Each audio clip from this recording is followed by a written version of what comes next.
things I noticed when I was looking at hockey is some teams have played 20 games, other teams have already only played 12, and they've already had 56 games canceled. So you're as knowledgeable a hockey guy as I know. How's this going to impact them when they get closer to the playoffs? So it's points first. That's ultimately what decides. But if you get a draw, there's gonna be a metric where they're determining games played. So if you got two teams that finish the season with, I don't know, call it 10 points. I mean, they're gonna finish with a lot more than that. But two teams that are tied for first at 10 points, one of the tiebreakers, wherever it ranks in the tiebreakers, head-to-head's a part of it, but one of the tiebreakers will also be games played. So you want your win percentage to be up. And always in hockey, the outright wins outweighs the points gained by overtime losses or shootout losses. Yeah, actually, so what my notes read was, I think I misread them.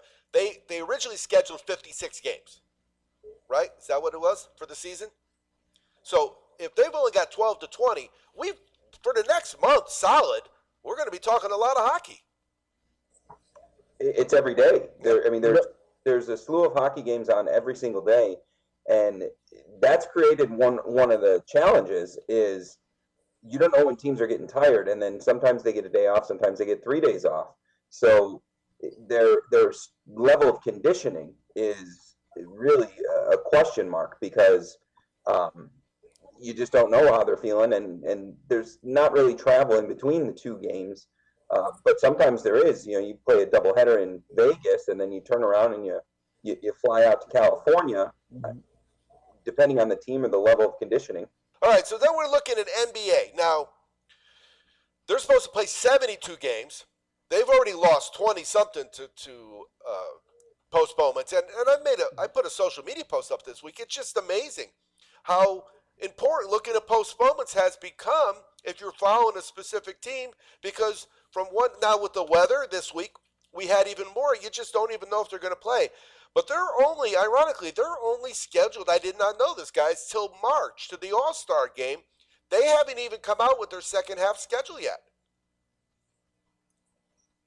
Yeah, the NBA, I think, really kind of dropped the ball, not only with the kind of all-star scheduling or how they worked it into this season. I personally think they probably should have skipped the all-star game this year. But yeah, I feel kind of how they work this schedule is a little strange. And especially, like you said, they haven't even put anything on the calendar. So, like, when are they going to plan on start doing that? And again, I understand that, these are billionaires playing with millionaires, and billionaires. If you have an ear after your name, you like money and you want your money, and it's your money. We talk about you're playing with house money. They're playing with their own money, and they know it. So it'll be interesting to see how that fights out. Now, the Kentucky Derby. We talk about that because that's a pretty big part of our show. And it is every year. Now, there's no preps this weekend.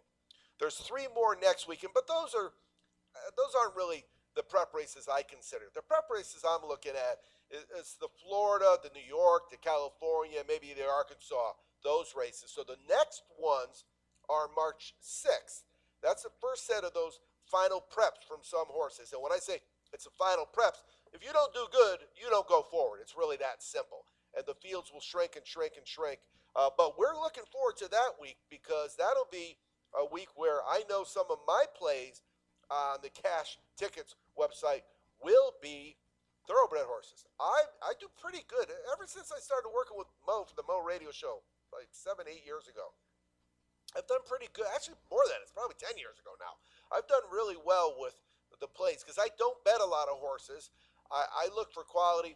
If you have a card at a racetrack where the pick four leading up to the feature is over $1 million combined, and they're all over $100,000, you're going to get my attention.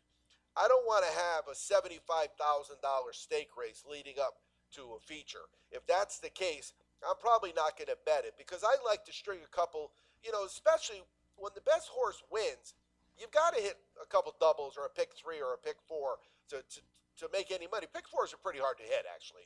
I don't really bet them very often, but I do rolling doubles. I'll do pick threes, and I'll throw in a pick four usually on the one race. But so those will be part of our show a couple weeks from now for sure. And then the last thing I got here is a pretty important little thing. We got 4 weeks, and then I guess all these teams are going to be going to Indianapolis. Wes, it's March Madness. I'm looking forward to it. I don't really start looking at the college ball until a couple weeks from now, just because a little bit of a cool down from football, and hockey's pretty much in full gear. But I'm looking forward to it. There's a lot of teams that are playing well that are not your typical names that are always there. I mean, you have your leaders, but there's some good surprises in there, and it's going to be a fun tournament to watch. And fingers crossed that it happens this year. Well, you guys remember Ian from Prop Swap, and you may not have seen that, but if you find Prop Swap on Twitter, I think it's on their Twitter account today. You need to do it tonight sometime. They are giving away a ticket, a $20 win the tournament ticket on every single team that makes it in the tournament.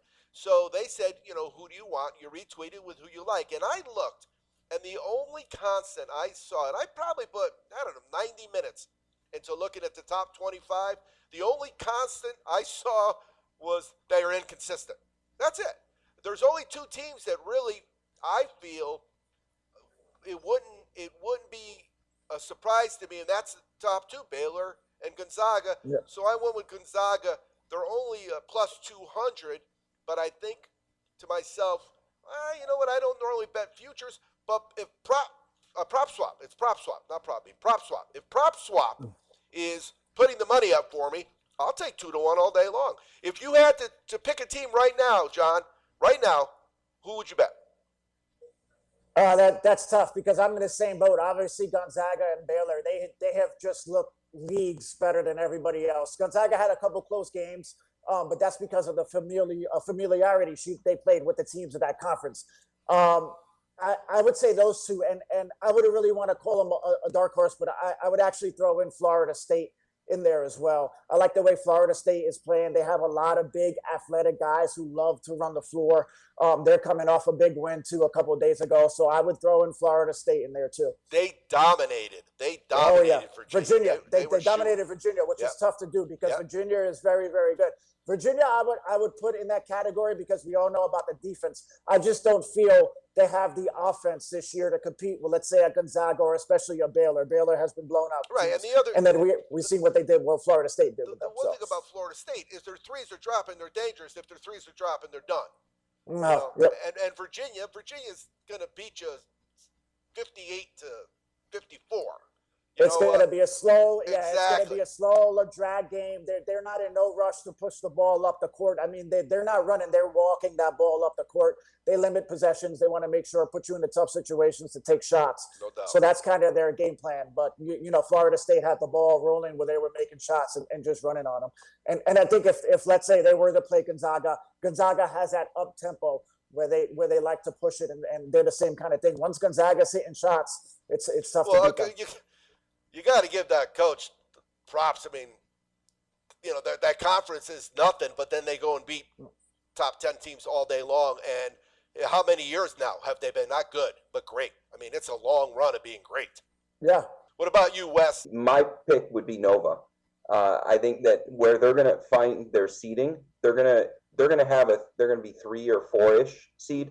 And so I think that their competition early is going to be a little bit more competitive than if they were a 1 seed. But by the time they get their way into Elite 8, Final 4, they will have played their tougher games.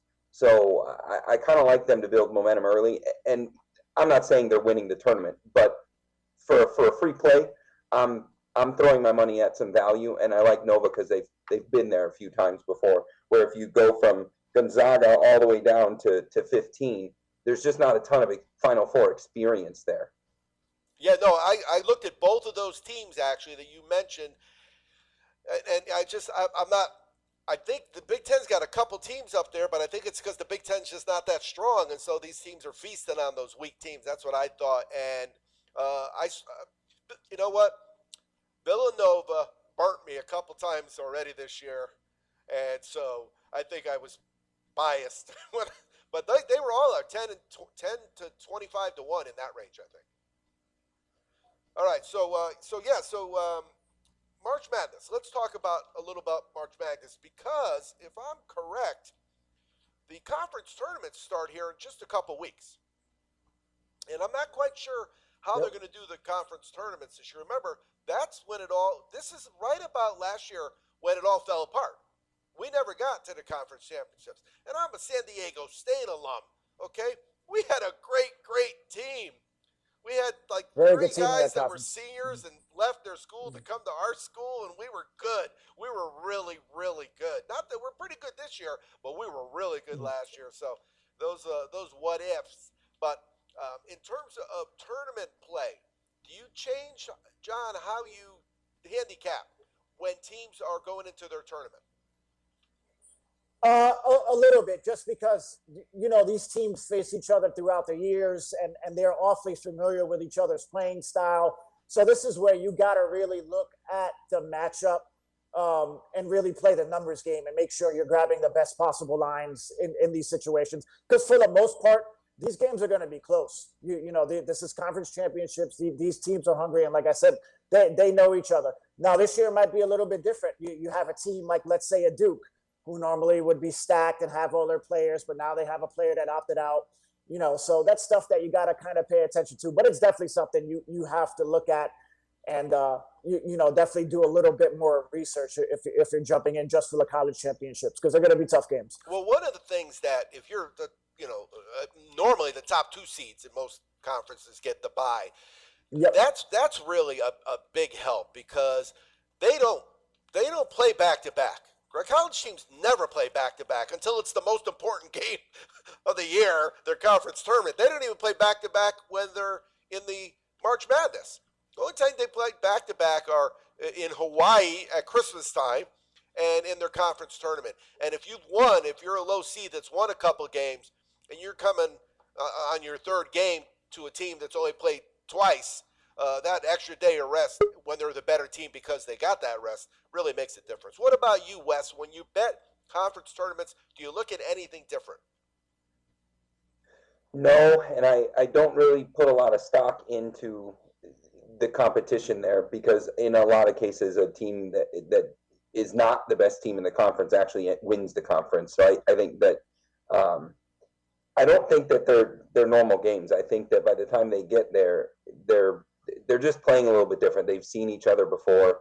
I really don't put a lot of stock in those games. If I do play them and if I advise them, I advise taking points and taking dogs rather than looking for scores to get run up. Because once you get into a tournament, no matter where you are, I mean, in whether you're in the Final Four or you're in your conference tournament, a win by one is a win by one, and it's not going to hurt your rankings, and the rankings don't even matter anymore. And most of the time, I think some of these teams, unless a big team gets blown out, I don't think it affects the seeding into the big tournament. So I would advise dogs and points.